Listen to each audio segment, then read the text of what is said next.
সাত সকালে বনে চিরা মুড়ি দিয়ে চিরা দই দিয়ে বাবার সঙ্গে বসে নাস্তা করতেছি।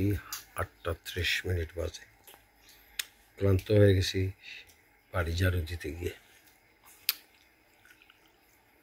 চিরা দই দিয়ে নাস্তা। এটা হলো চিরাচরিত বাংলার ঐতিহ্য, চিরা দই। আব্বা চিরা দই নাস্তা মজা নি আব্বা? আমার আব্বার জন্য দোয়া করবেন। 95 ইয়ার্স ওল্ড। সেকেন্ড ওয়ার্ল্ড ওয়ারে তিনি 15 বছরের তরুণ ছিলেন। ওবা মানে চিরা কেমনে বানাইতা মামই আগে দান দে বাদমাইয়ার সময় দান দে ভিজাইতা দেখি দিয়া ভিজাইয়া দেখি না গাইলসিয়া গাইলসিয়া আছে নিবি? আছে অনেক অনেক সাইটে আছে। ওটা তোমরা করে আছে নি গাইলসিয়া? না আমরা নাই। আমরা গাইল আছে। গাইল আছে নি? সিয়া আছে নি?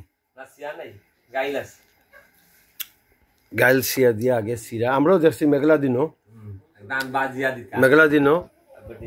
মেঘলা দিনও গাইলসিয়া দিয়া চিরা যে করিয়া আব্বাই খোলা দিয়া নাইকল দিয়া। আব্বা মনে আছে নি এটা? নাইকল মেঘলা দিনও যে আব্বাই যে চিরা গুড় আর খোলা দিয়া আব্বা যে কিতাব বানাইতে আবার মেঘলা দিনও। এটা ছেলে মেঘলা দিনের আমাদের খাবার। আব্বা এটা মনে আছে নি মেঘলা দিনে যে বানাই যায়? নাইকল বেশি শুধু ওই নাইকল খোটায় শেষ।